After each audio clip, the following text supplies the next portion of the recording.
not doing. Mike, done. Imagine somebody shows up and buys 5% of your company and says, fire the CEO, I'm running things now. Crazy, right?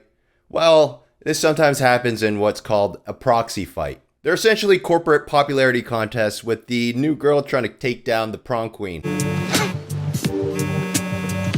It's sort of like corporate Game of Thrones, except the swords are SEC filings and the dragons are activist hedge fund investors that are named after obscure Greek letters or old white people. How does this work? Let's say you own some shares of a company. You think the CEO is bad. Not criminally bad, but inefficient, bloated cost structure, and misaligned incentives bad. Or maybe just boring. So you get an idea. I think I can run the company better than the CEO. And what if I could run the company instead? Or better yet, what if I can convince other shareholders that my people are better at running the company? Ah, the great man. And it's become one of the more delightful quirks of modern capitalism in the pursuit of ruthless efficiency in the markets. Shareholders don't just vote with their wallets, they file paperwork. They launch PR campaigns, and they sometimes even install themselves as directors. We always need a new Regina George.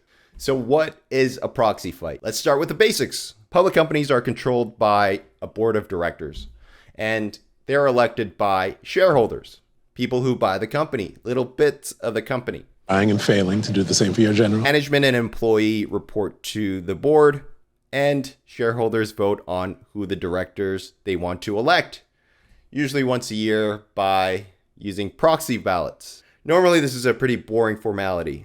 Usually the company says, hey, here's our slate of board nominees. The shareholders say, hey, fine, whatever, tick the boxes, and it's done.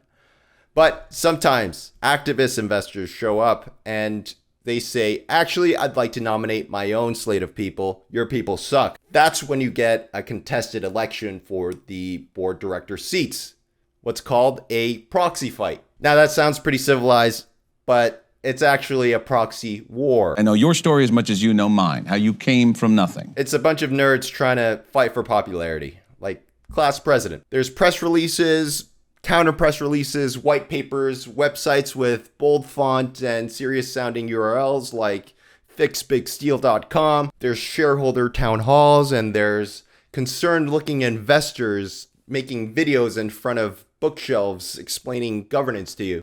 Then there's fights about fights among lawyers and little minute details. Who gets to use the company mailing list?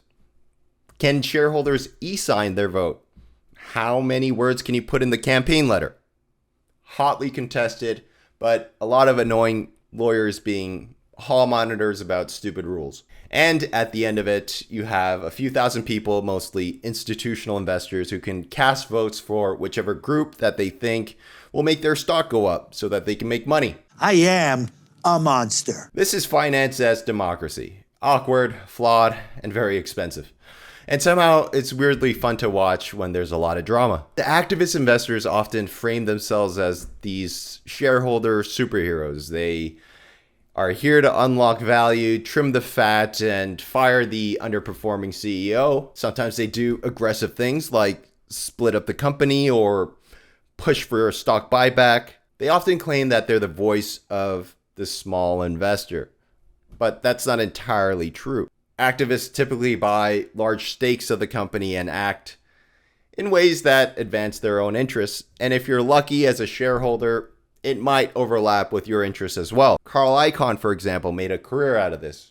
He shows up, criticizes management, and gets on the board, demands a sale or a dividend, and then exits with a nice profit. There are other famous investors like Paul Singer or Bill Ackman who have taken similar strategies, and they've turned it into this financial art form. And like most art forms, sometimes the critics hate it. Well, hear me.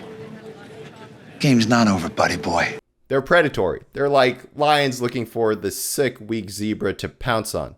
And companies don't like activist investors because, well, it's awkward to be told that you're doing bad at your job by somebody who just bought 5% of the company on Robinhood. But sometimes activist investors are right, and they do promote efficiency and shareholder value. Scenarios where the board has become too cozy with the CEO, or they're giving themselves huge executive compensation packages, or they're just too slow to adapt. Activist investors in this light can push for the necessary changes, shed light on dysfunction, and remind management that ultimately they work for the shareholders and they need to be accountable. Of course, activist investors can also destroy value by pushing short-term decisions that look good on the spreadsheet, but are generally bad in practice in the long term. Fired 20% of the workforce.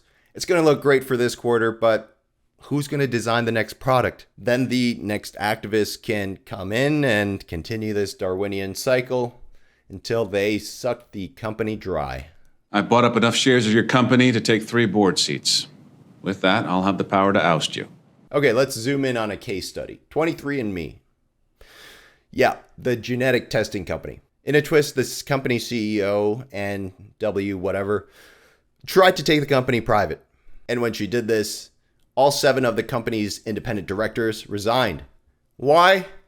Because they couldn't agree on the terms of the deal. She wanted to buy out public shareholders. Shareholders wanted a better price, or at least real proposals with actual financing. But here's the catch. The CEO almost controlled about half of the voting power. Seems pretty unfair that one person has so much voting power, right? Well, too bad. Have you tried having more money? I'm sorry.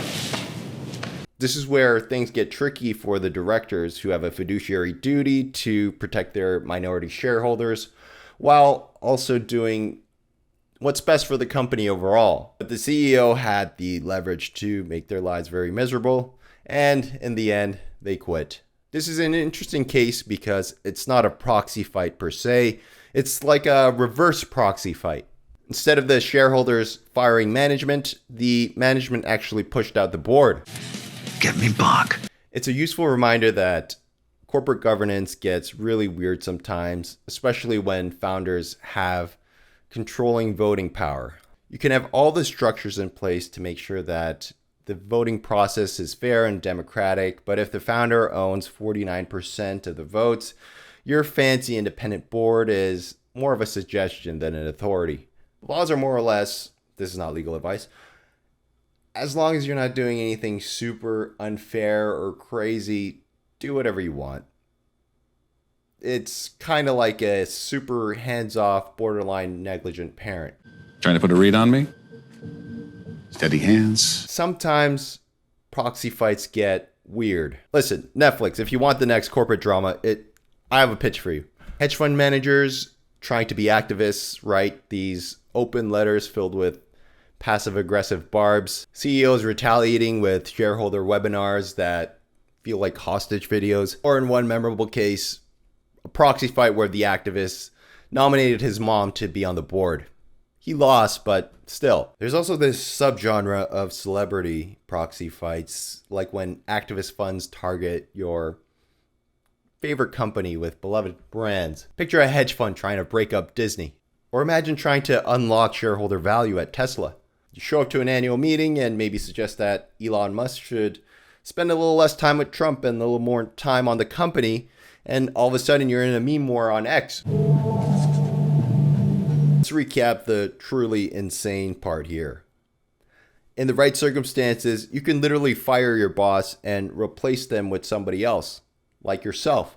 But that's only if enough shareholders agree. That's the viral element. It's like if Uber riders could vote out the driver mid-ride and nominate someone from the back seat to take the wheel. It's done.